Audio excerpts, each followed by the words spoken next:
The Secrets of Star Trek is brought to you by the Star Quest Production Network and is made possible by our many generous patrons. If you'd like to support the podcast, please visit sqpn.com/give.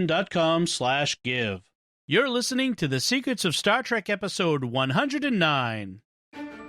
Captain to bridge. Spock here. Make it so. Surrender is not an option. Attention crew of the Enterprise, this is James Kirk.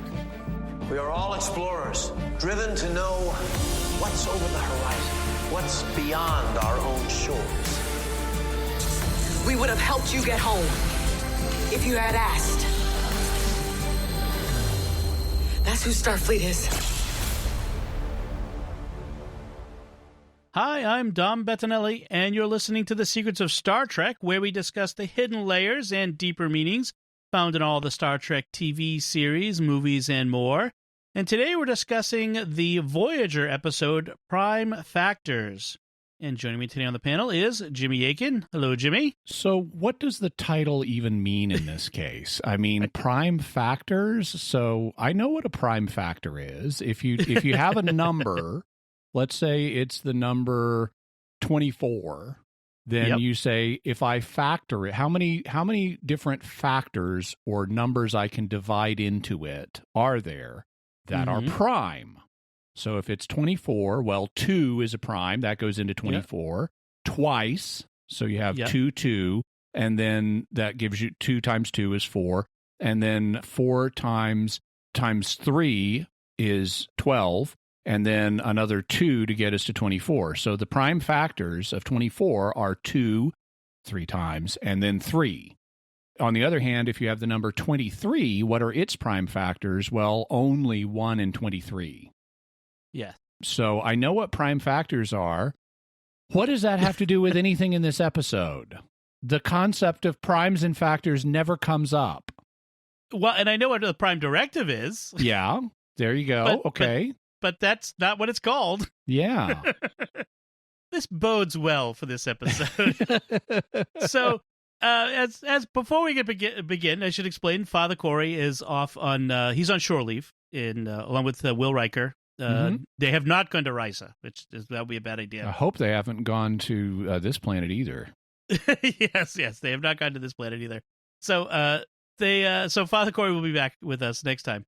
Folks, if you have not done so, please make sure to subscribe to the show in Apple Podcasts, Google Podcasts, Stitcher, TuneIn, your favorite podcast app, or our SQPN YouTube channel, where you could hit the bell to get notifications. So, yes, we're talking about this Voyager episode called Prime Factors, which has nothing to do with Prime Factors, but has something to do with the Prime Directive. This is the 10th episode of the first season, so we're in our groove now with Voyager. They're making their way home, still 75 years or so away.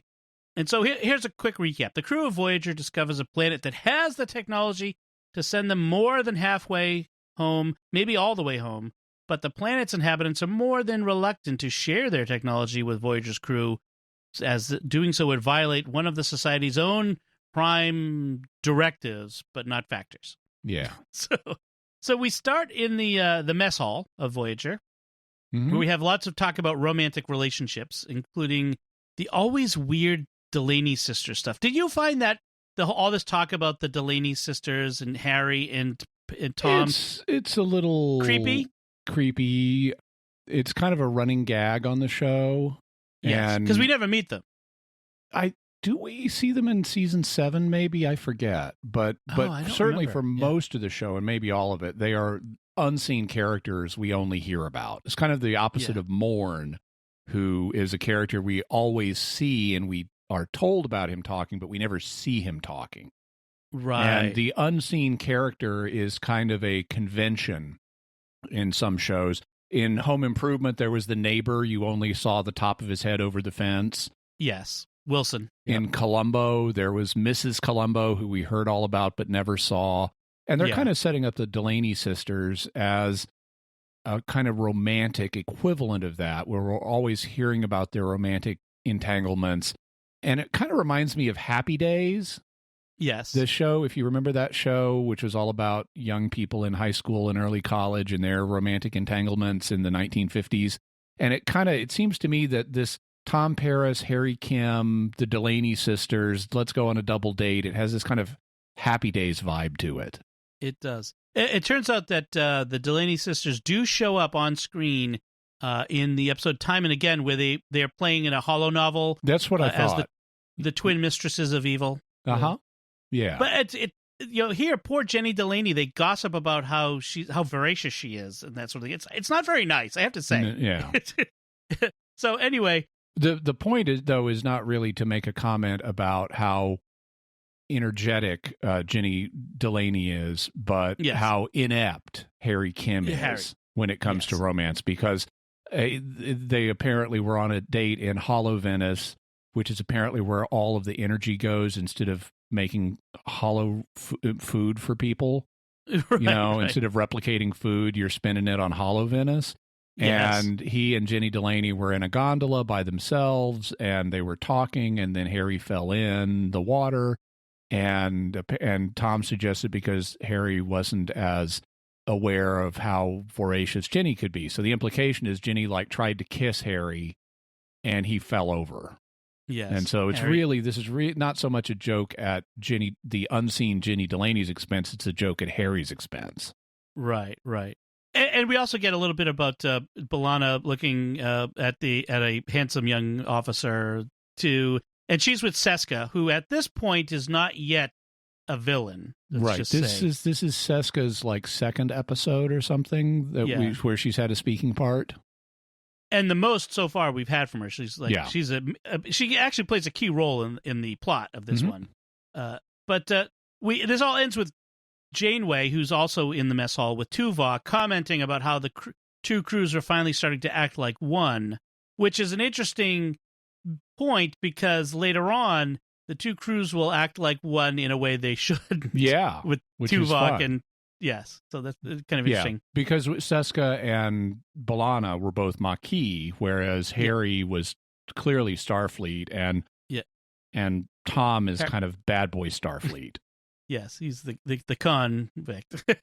So they get a distress call, and they a French alien, or who's really a Belgian, shows up on screen. We send out distress calls because you are in distress, because you need us to give you a vacation or something. Yeah, this is. I don't think they understand how distress calls work. Yes.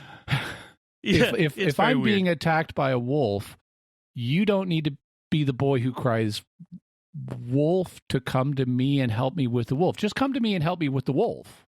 Well, it's very much like it's a bad pickup line. Mm-hmm. I see you are in distress and need me to come rescue you to come to my planet for a nightcap. It or something. It definitely feels like bait and switch. Yes. So this guy, by the way, so his name is Gatharel Laban. Yes. But I couldn't help thinking of him as this slimy, smug guy with the French accent. And and he's like the only person on his planet that has a French accent. So he's like the only person who grew up on Space France. The funny thing is the producers later on will say that it was a mistake to cast this actor. He's a fine actor. But to cast like a French-seeming, who's really Belgian, actor as the space villain, it just they thought that it distracted from the plot. Which he certainly plays into some stereotypes. It's like this French guy who's up to no good, I guess. Yes, he's very smooth with Janeway. Oh, so he is so hands-on with Janeway. It's like. Keep your hands to yourself, mister. We aren't even on a date. I know. There'll be a couple of things I want to bring up as we go through this, where he is like very touchy, and Janeway does not seem to object very much. So the Sicarians, that's who these people are apparently incredibly hospitable, and Gath, they call me Gath, he says, had heard of Voyager and decided to find them and offer him a vacation. He comes aboard with gifts of food. And he's got hors d'oeuvres. Yes. And I like he's got a special container. It's like a kind of thermos heating container. It's actually based on real world containers that you have for transporting food. from fancy restaurants. It kind of reminds me of the scene in Alfred Hitchcock's Rear Window where, I'm blanking on her name. It's not Janet Leigh this time, but where the Hitchcock girl comes over to Jimmy Stewart's apartment and he can't leave and go to dinner with her because he's got a broken leg. And she said, "That's okay. I've brought 21 with me." And she has this gourmet catered meal from 21 brought in the containers like this. And so Slimy Guy has a similar container when he opens it up and he's got hors d'oeuvres. And Neelix seems a little bit miffed at first until he realizes, Sicarians, I've heard of them. So, apparently they have a reputation. They have lots of seeds on their planet. We could go there and get some seeds and expand our menu selection. Yes, so that Neelix can make some more terrible recipes. So once they get to the planet, Gath emphasizes that, and he says this in a very smooth way, it would give all of us great pleasure to do nice things for the Voyager crew. Like make an entire wardrobe for you, Captain Janeway. So, he wants to... Out of this flower petal fabric spun from a flower that only blooms in moonlight. Yes, it sounds very romantic. Harry meets a female meteorologist who shows him how to operate the weather harp thingy. This is kind of another fun thing involving Harry where he sees her, it looks like a sculpture. And she's waving this device over it, and it's making musical tones. And so he assumes this is some kind of art. And so he compliments her. He's like, "No, I'm just checking the weather." and that's kind of neat, actually. But the device is very impractical because he says, "Can I learn how to do this?" And it's like, "Sure, okay, you got to flip this switch, and then you wave it around mindlessly." and it's not obvious how he's supposed to make any sense out of any. It's like, what kind of data is Harry getting here? He's just hearing random musical tones as he waves his device around randomly. Yes, it's the Theremin weather forecaster app. Yeah. So Gath, as we mentioned before, he gets very handsy with the captain as she tries to leave, but she seems to enjoy the attention. Oh, and then he introduces Janeway to a character who has like 3 scenes. Yes. 2 or 3 scenes. He's an assistant to Gath. His name is Jarrett Hotel. Now, they say in the episode Jarrett Hotel, but since we know in French you drop the initial H in front of that vowel, his real name must be Jarrett Hotel. So that's how I'm going to refer to him. He's Jarrett Hotel. He's an assistant to Gath, and he assigns Jarrett Hotel to be an assistant to the Voyager crew as well. Right. But he only has like 1, maybe 2 later scenes, and he never really does any assisting. And he does say something about leaving the light on for them, but that's, I don't know what that's. So after Harry tells the young woman, the forecaster, Udana, her name is, the story of how Voyager ends up in the Delta Quadrant. Oh, and she's all excited. This is during a big dinner party they're having for the Voyager crew. A social event. Harry's not even in uniform now, so so she's so enthralled by the story, she asked, and more so than you'd think by someone who just hears a story, she asked permission to be able to tell it to others, and then explains how stories are very important in their culture. They're an essential part of our being, and therefore you would never just tell someone else a story for them. It's like a kind of currency. Well, she says you'd never tell another story to someone without their permission. Right. And unless you had permission to tell the story. So say whatever else you want about the Sicarians, they have high respect for intellectual property rights. This is true. Yeah, you do not have a lot of plagiarism going on there. So she wants to take Harry off to a private place to tell more stories and apparently see etchings. And so they go off to this on this sort of transporter, and they have this euphoria at wind at dawn at this place where they are. They're like getting high on the wind, the planet where you can get high on the wind, which actually, you think about it, that could happen, you know? Yeah. What's that wind picking up as it comes across the plains at you? Or even what's in the atmosphere. I mean, there are gases that'll make you goofy. That's true. So Harry's getting a little lightheaded, but then he sees that there are 2 suns, and he's still aware enough to realize that Sicaria only has 1 sun. And so Harry realizes they didn't just beam to another place on the planet. They're on another planet, and she tells him it's 40,000 light years away. This is an interestingly written scene in that it's both badly written and goodly written. Because initially, she steps on this pad and tells Harry, stand close to me, and then she says, Alastria. And so suddenly they're on another pad, they're in a forest, it's night, and he's like, oh, where are we? And she says, Alastria, duh, didn't you hear what I told the platform? And she's like, tell me all your stories now. And Harry is going, why is it so warm here? Why is it so much warmer here? I think it's because she just asked you to tell her all your stories. Right. But her explanation is it's the Dawn Zephyr. Yes.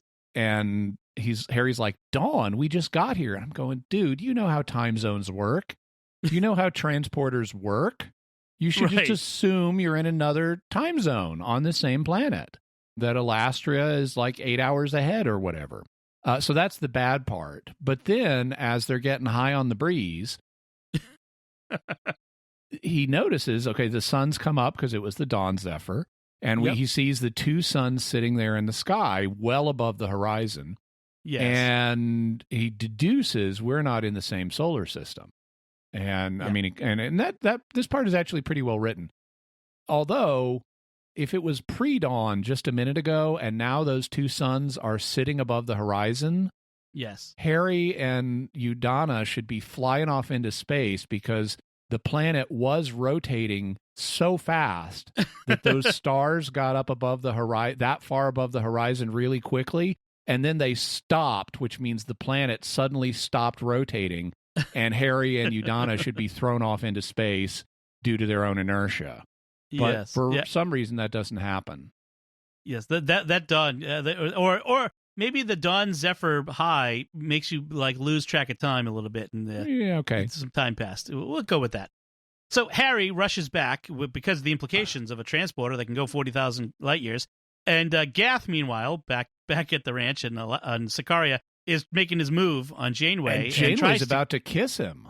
Yeah, and so no wonder he doesn't want to help them, because Harry comes up and interrupts Gath. And Gath's like, yeah. There are some unpleasant terms for what Harry does here that we won't go into. Right.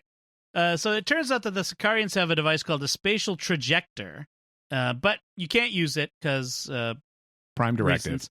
Yeah. Yep. If it's a projector, why don't they just shoot them through it? Like, you don't want to give the technology away, and that, they kind of address this in a bit, but you could just use it on Voyager, right? They don't really address that. The implication seems to be that you need the technology to go through. It's not like a transporter. You need the platform. Yeah, and so if you've got the platform, you can traject to another platform. Right. And so you'd have to put a platform on Voyager, or the equivalent of a platform, the technology that makes it work, and then move Voyager, and the technology would go with it. But since we've seen it work in a platform-based way, they could build a really big platform and put it in orbit and put Voyager on that, and then traject Voyager to elsewhere, and Voyager would never have access to the technology.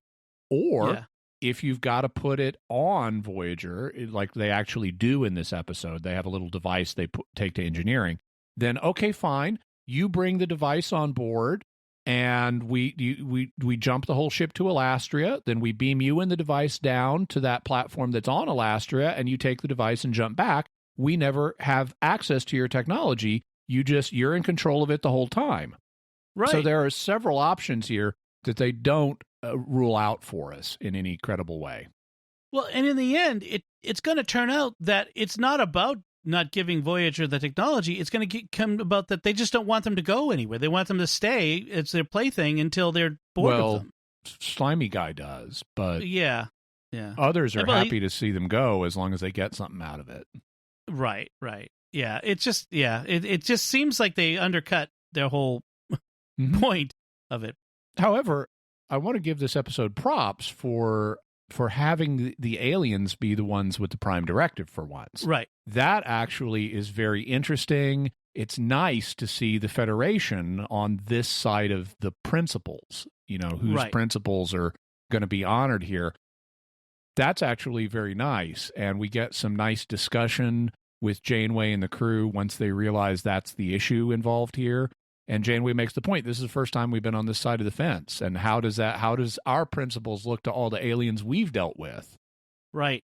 I really like this briefing room scene, not just even how it's written, but also how it's shot. There's this moment where Janeway's kind of staring out the window, and we see the director stays focused on Janeway. The camera is focused on her. We see her from the front. Yes. And everyone behind her is out of focus, but they're the ones having this debate about the Prime Directive. In the background.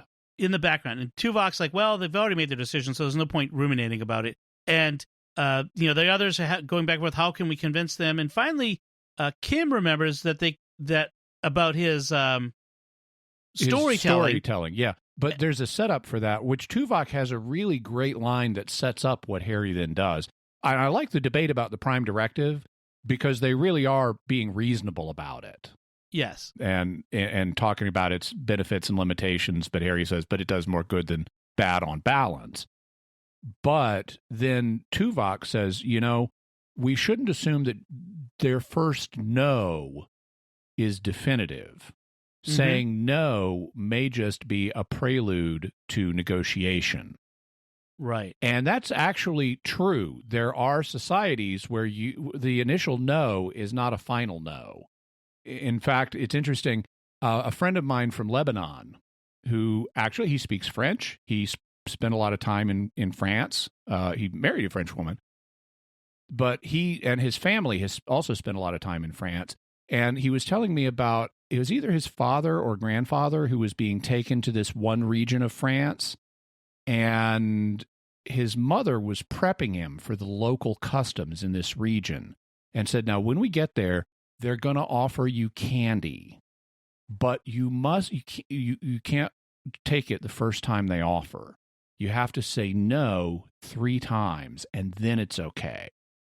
So this was the local protocol. You don't wait. If you accept it the first time, it's like gauche. You're too eager to have the candy. You need to pretend, oh, no, I don't want to put you in any trouble. Oh, no, if you insist. Yes. And so that's the social way to take the candy in this province. And surely that dynamic will govern other interactions too. But so she explains the dynamic to my friend's either father or grandfather. They go to the region. Kindly woman offers him candy. He says, no, yes. So the little lost in translation there. Yeah. That's great. But I think that's awesome. He's trying to honor the principle and being expeditious about it. So Tuvok's remark leads them to wonder, okay, so maybe we've got something they want. What could we offer them? And this is when Harry remembers the stories, that how important stories were to them. It's more than just entertainment. They're a kind of measuring rod of values and beliefs, he says. And the Voyager's database has every story ever told in the Federation, presumably. So why don't we offer them that? So Janeway notes that as a pleasure-oriented culture, they might appreciate a gift of literature. So she thinks let's go with that. And she also orders that no one is to make any attempts to steal the technology. That's an order, right? Sure, we're all on board with that. Until it becomes something else.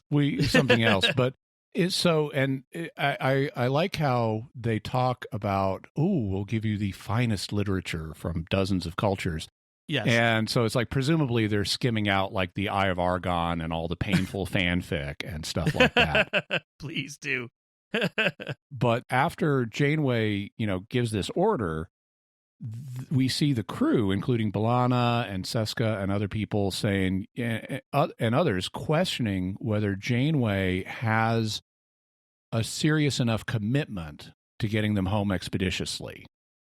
And so we see the crews, the two parts of the crew. This is where the merging of the crews is not exactly playing the way Janeway would want it to, because now both Starfleet and Maquis are questioning her commitment to get them home as quickly as possible. Right. But because she hasn't done anything and say we're not going to go home quickly, they don't have any basis for action yet. Right. And so she says, look, let me go make my move with Gath and put this offer to him. So she feeds him pecan pie, and he loves it and must have the recipe. Oh, by the way, all the people from this planet wear interesting wire headdresses, where like they've looped wire around through their heads. And I find that nice as a visual attempt to do something other than hats or wrinkled noses. Yes. It's also kind of impractical, though. Right. Because they're too fragile. But anyway, he's sitting there in his wire headdress eating pecan pie, and she pitches him on, let us use the trajector, and we'll give you all this lit. And he's going, you know how to tempt me. And at this point, he like takes his right hand and puts it under her chin. Yes. As they're sitting there at this table, and it's like, dude, that is so Jeffrey Dahmer or Ted Bundy or something. He's like, he's going to choke her. It's like he's going to choke her, except he means it to be tender. And so a normal woman would recoil at that gesture. Exactly. Who wouldn't? But she sits there, and he's like, oh, you so know how to tempt me. And he says he'll talk to the other magistrates about it, and then he has more pie. Yeah. Which, you know, if Melanie were offering me her pecan pie, that goes a long way to convince me to doing stuff for her. So I can see where pecan pie can get you there. So Seska and Torres are in engineering, and Seska tells the story of her brother back home who will think she's dead and, you know, missing his birthday. And that gets Torres to decide that she's going to start scanning for, maybe to see how this trajector works. You know, she sees the spatial anomaly, and Carrie, who remember was early on Starfleet crew, who was Torres's rival for becoming chief engineer, he actually joins them in their theorizing. So, hey, the crews are working together against the captain's orders. And I like how this scene, so they kind of one step at a time towards this brink of, we could just run a passive scan here. So, we could just conjecture about what's doing that. And it's like, and eventually Torres, as the chief engineer, gives their theorizing her blessing to try to start figuring out how the trajector works in theory. She really stresses the in theory part. And it reminds me of a scene in The Mikado where you have the romantic leads, Nanki Poo and Yum Yum, and they're clearly in love with each other, but because Nanki Poo is engaged to the cheap tailor Coco, she can't, Yum Yum is engaged to the tailor, she can't have a romantic relationship with Nanki Poo at this point. So they're sitting beside each other talking about what they can't do. And so it's like, if it wasn't for the law, I could put my arm around you like this. And if it wasn't for the law, we could do this other thing. And if it wasn't for the law, we could kiss each other fondly thus. And they kiss. And then they start singing about what they're not going to do. It's like, this is, and they kiss, is what we'll never do, and it just, and they're walking themselves over the line of temptation. This scene in Voyager reminds me of that. It's like, we can't actually do this, but let's figure out how this works in theory. The musical episode of Voyager we never had. Yeah.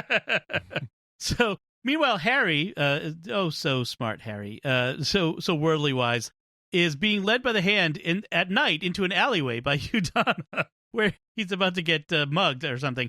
But it turns out they're meeting Jarrett Hotel. Yes, and he's got an offer for Harry that he can't refuse.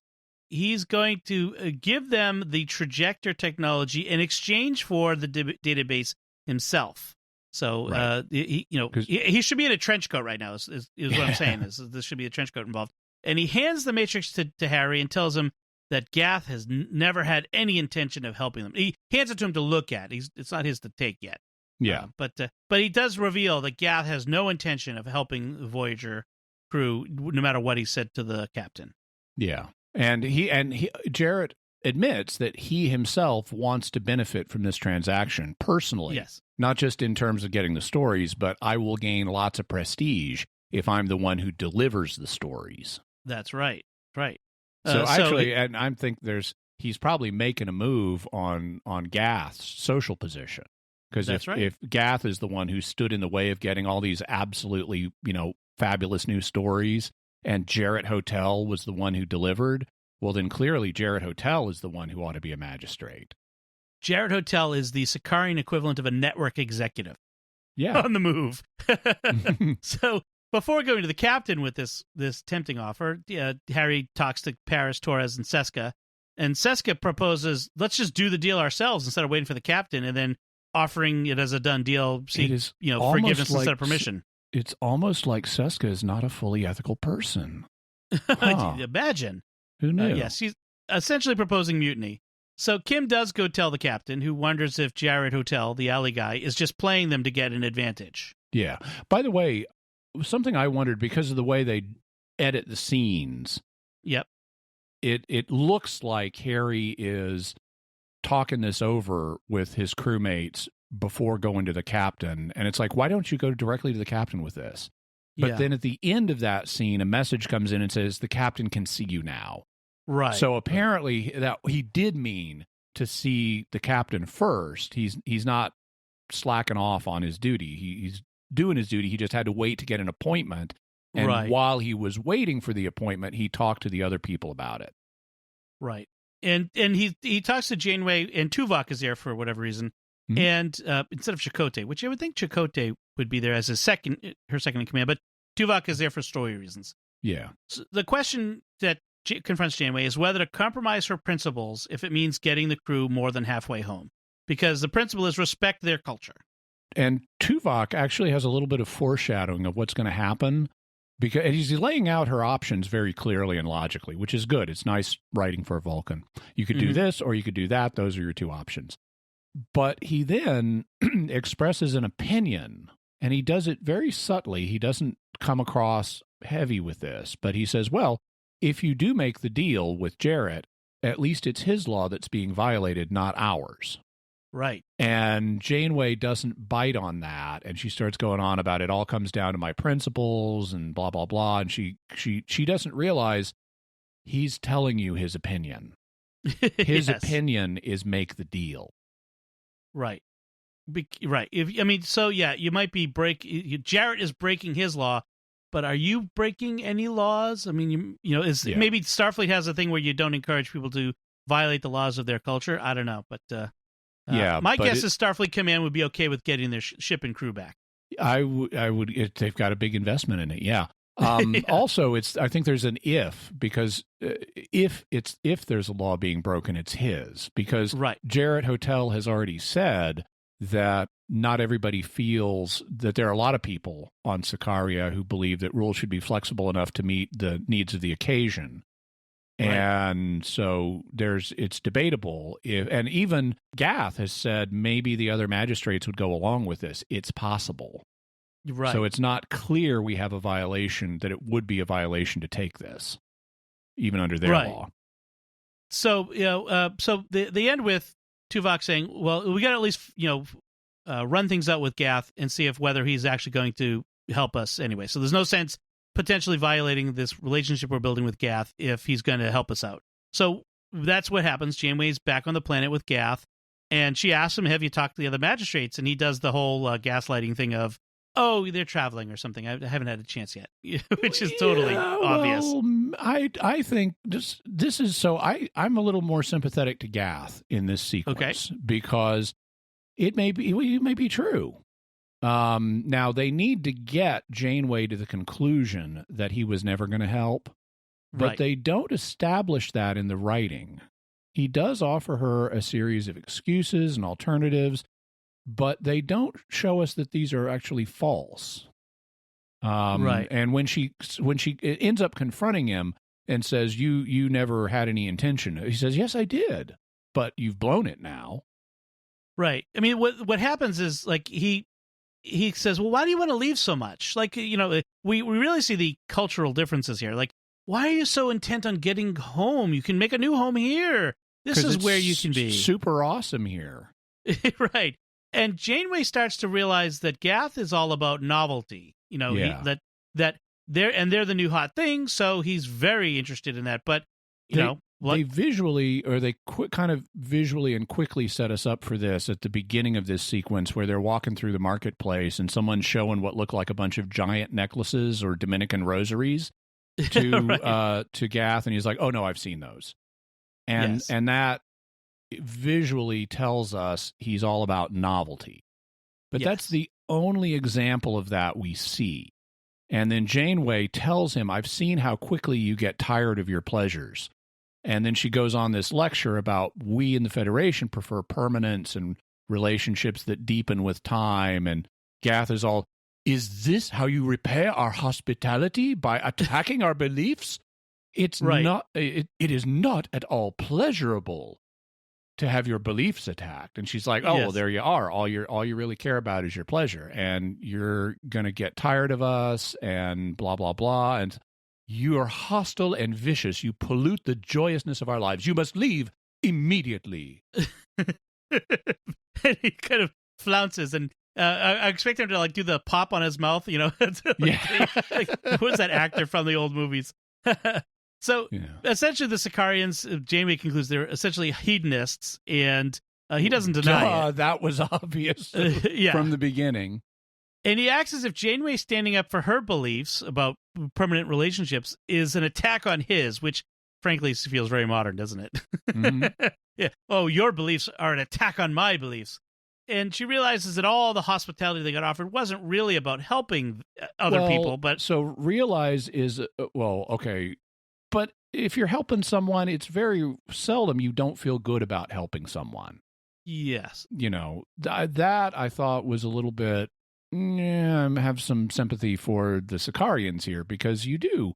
If you go out of your way to help somebody, which he clearly has, you know, he reached out to them and brought them here and has been entertaining them. He wants to feel good about doing that, and that's fine. Right.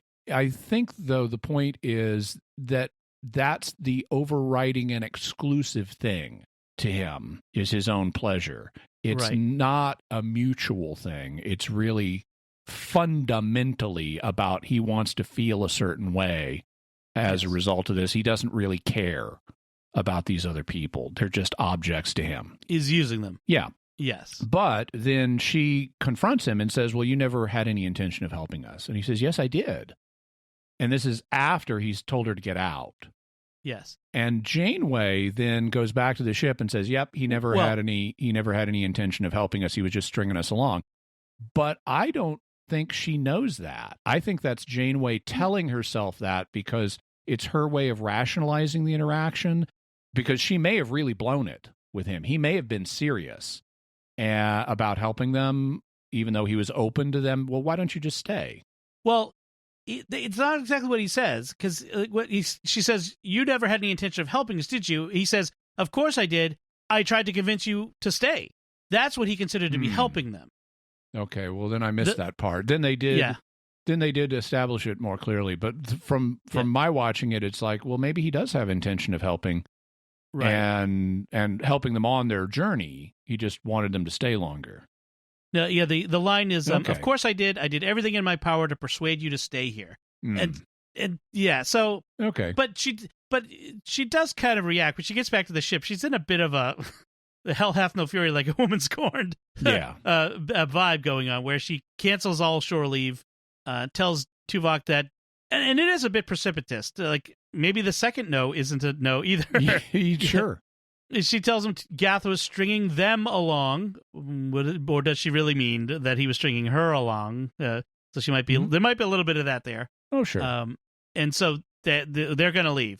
Seska, but she tells Chakotay, "Beam everybody back up," and he says it's going to take hours. Right. Because why? Don't you have emergency procedures for leaving a planet? Yeah, I mean, when you have to evacuate a ship, you can get everybody off it pretty quick, but okay. Yeah. So Seska, now that the news is out, or actually I think before they get the news, she says she tries to convince Torres to go along with stealing the technology, and she reminds her of the people waiting for them back home. So Torres agrees. And that Carrie does too. It's really Seska and Carrie. You have the Maquis lady and the Starfleet guy both convince B'Elanna we need to do this.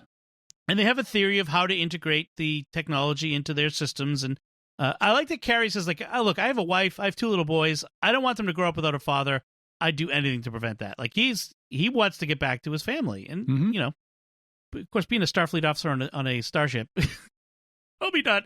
I mean, I respect his service. Let's just put it that way. So that's I suppose that's okay. You could bring him on the Enterprise and have a family ship. So when they can't bypass security at the transporter, that they can't get through the beam up the lockout. By the way, why isn't this transporter being used to beam everybody up from shore leave? Because it's going to take hours. Of course. So they can't get that transporter to work. So Seska says, "Beam me down."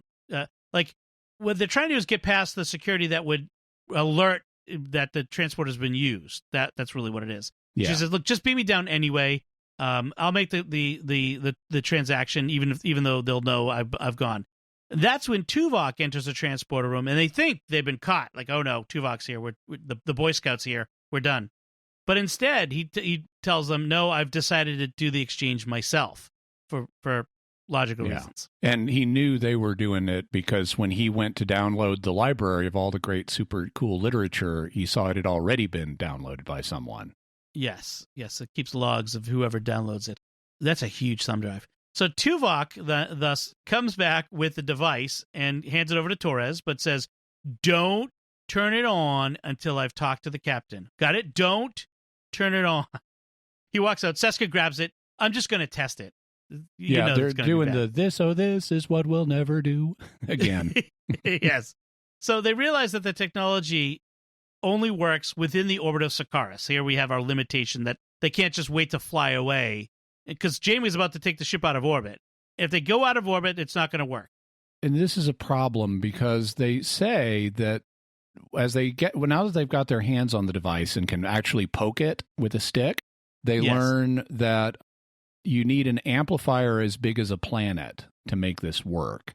And it turns out that's what Sakaria is. It has a tetrahedral quartz mantle 20 miles or 20 kilometers thick. And so you could use that mantle to project yourself all the way to Alastria, 40,000 miles away. Does Alastria have a mantle of quartz that thick too? Maybe. But they say earlier on we can go to every planet in the quadrant. Right. Well, how do you get back from every planet in the quadrant if you need a mantle of quartz 20 kilometers thick? Maybe something the platform at the destination. Acts as then they're introducing antenna. new possibilities for how you could use it to get Voyager closer to home. Well, in fact, at one point they said, like, look, we can get 40,000 light years to Alastria, and from there maybe we could use it to go even further. So yeah. I mean, they kind of mention it, but yeah. But it's a flaw. It seems to me it's a flaw in the design. If the transmitter or the platform on other planets can send you here, why do you need the quartz mantle? Because they presumably don't all have that. Right. The writers needed a way to put a limitation that creates some urgency. Yeah. Right. So it's sloppy writing. We've got to use it before we leave office. And up on the bridge, Janeway is saying, "Let's leave orbit."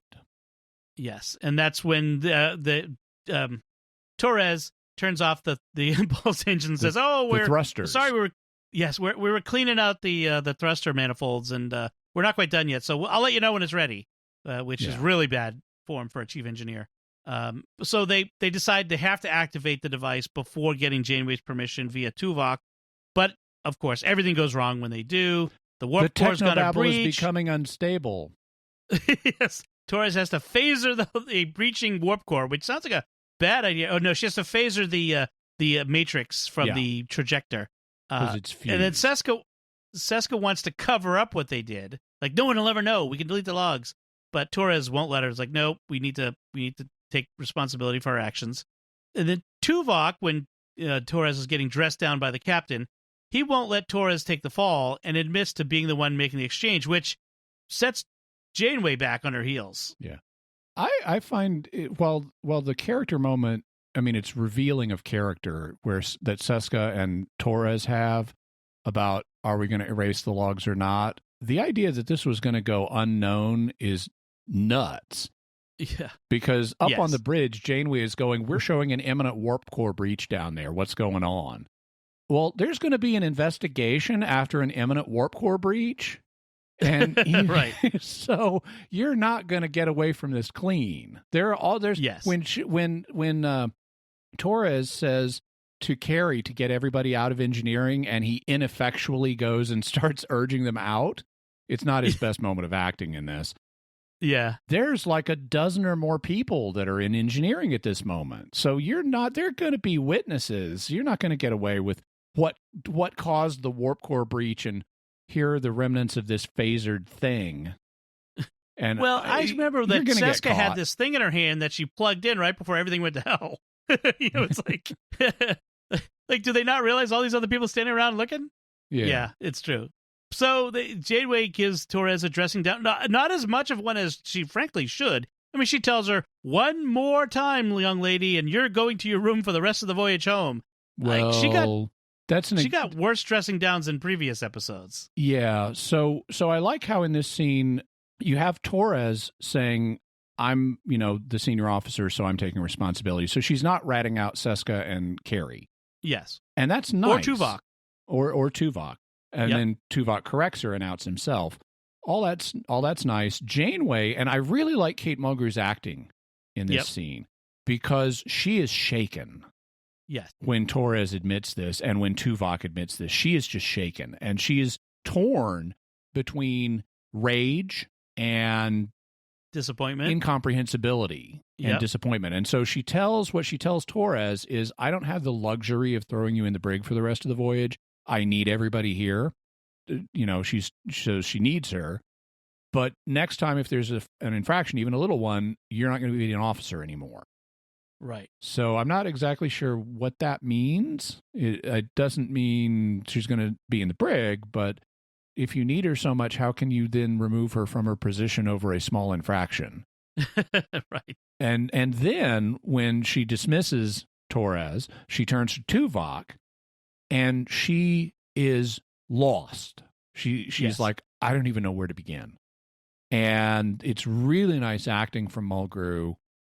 And so she and Tuvok get into it. Yeah, Tuvok says he did it for her. He was trying to spare her the ethical dilemma of trying to get the crew home without violating her principles. And she says, because you knew I couldn't. Yes. And he says it was the logical thing to do. And she says to Tuvok, look, I depend on you for your counsel and to check my moral compass. Yeah, he also says, I expect to lose my commission and be court-martialed when we get back home. So that's how big the sacrifice is he was making to spare her this dilemma. Right. Which is really kind of, frankly... I don't know. Well, certainly, as she says, she would not have allowed him to make this sacrifice on her behalf had she known. Right. And she tells him that, you can use logic to justify almost anything. That's its power and its flaw. Great line. Great line. Yes. And that because this is what she says. From now on, you bring your logic to me, and I'll make the decision. Don't do it behind my back. And it really it shows how being captain is the loneliest place when it comes down to it. You're alone in your decisions, and as much as you can be, especially on a deep space voyage like this, you really would want to have this companionship, the connection to people. But everyone on that ship is her inferior, reports to her, and she's in terms of rank. Yeah, in terms of rank, right? And she, as much as she depends on people, turns to them, is friendly with them. At some point, she's the boss, and she has to make decisions, and they can't presume to do it for her, or even, on behalf of her or in place of her. That's an interesting thing that they point out here. And the Tuvok thing is even more serious than the B'Elanna thing because, number one, she and Tuvok are friends, so she counts on him personally. And number two, he's super smart, so she counts on him professionally as well. She needs her moral compass checked, and she needs his logic. And so it's like, I need you even more than I need B'Elanna, so no, you're not losing your commission, but I really need to know I can count on you. Bring your logic to me in the future. Do not keep your own counsel in this way. Mm-hmm. So Tim Russ, the actor who plays Tuvok, would later on say that he didn't feel like they developed Tuvok's motivations properly in this episode. He said that the logic isn't a reason for doing a thing, but a way of doing a thing. Like Tuvok wouldn't say logic. I did this for logic. He would say logic would be a way of how to do it. He wanted the reason Tuvok chose to act to be that he chose to sacrifice himself to save herself from a mutiny. That I had to act because you were facing a mutiny, and I needed to save you from that. Oh, well, that wouldn't let her dress him down in the same way. Yes, it would have been a different episode. And it's interesting that the producers and Tim Russ felt like that they were in disagreement over this. But when you listen to both sides talk about Tuvok in this episode, they actually were pretty close in mind on this. And so it's interesting to see that the disagreement that really wasn't a disagreement. But he apparently had them rewrite a bunch of Tuvok's stuff in this episode to kind of make it a little more. It was because earlier it was just, I want to get home and I'm going to join the conspiracy. And Tim Russ was the one who made it a little more nuanced than that, which I thought was a good choice. Another little behind the scenes tidbit is apparently the Sicarians, this wasn't going to be their only episode. They were going to be one of the three main villains in the first season, along with the Kazon and the Vidians. Oh, really? But I think after this one, they kind of felt like there's not much more to do here with these guys. That they're too I don't know. Maybe they felt they were too much like about hedonism and wouldn't be all about revenge or whatever. So that would have been interesting. And so, be that as it may, I'm not sure it's a big loss. we do get a reference to them very recently in Star Trek history because in Star Trek Picard, they're mentioned because when Picard is on the Borg cube, he needs a way to get from the Borg cube to Will and Deanna Troi Riker's log mansion in a distant star system. And they use a Sicarian trajector to get there. And they explain that the Sicarians, and I think it implied all of them, but I don't know that to be the case, got assimilated by the Borg. And frankly, I don't want to say they deserve to get assimilated by the Borg, but there are other races who would deserve to get assimilated less. I can certainly say that. It's kind of like in the Space Marines in Aliens for me. Yes. It's like those Space Marines are too cool for school and they deserved to get aliened. So I feel kind of the same way about the Sicarians, especially. Game over, man. Especially Gath. Yes, that's interesting. Yeah, it was. They said Sicarians got assimilated, and that's how they got the technology. So yeah, interesting that we did see that in the Queen cell in Picard. But yeah, I think I like to imagine Gath was on that ship and went to approach the Borg to offer them a vacation, and got more than he bargained for. So and I mentioned earlier that Michael Piller, one of the producers, thought that it was a mistake to cast a Belgian as the alien villain, French sounding Belgian. So I could see that. So any other notes on this episode, Jimmy? Nope. So what does the title mean? If anyone has any idea what the title means, let us know. So we do want to take a moment to thank our patrons who make it possible for us to create The Secrets of Star Trek, including Thomas D., John B., Ted K., Bruce G., and Kathleen H. Their generous donations at sqpn.com/give make it possible for us to continue The Secrets of Star Trek and all the shows at StarQuest. You can join them by visiting sqpn.com/give. We'd also like to thank Victor Lambs, who edits the show for us every week. Yeah. So that's it from us. What did you think of Prime Factors, and what do you think the name means? Let us know by commenting on the show at sqpn.com/trek, or our Facebook page at facebook.com/StarQuestMedia, or send an email to trek@sqpn.com. We'll be back next time when we'll be discussing the Enterprise episode, Fortunate Son, and the Creedence Clearwater Revival. Until then, Jimmy Akin, thank you for joining me and sharing the secrets of Star Trek. Since this is a space show, is it Fortunate S-U-N or Fortunate S-O-N? No, it's S-O-N. This isn't that episode of the original series. Missed an opportunity. Oh, well. Well, thank you, Dom, and live long and prosper. And once again, I'm Dom Bettinelli. Thank you for listening to The Secrets of Star Trek on StarQuest. And remember, I don't enjoy being judged like this. It is most unsettling, not at all pleasurable.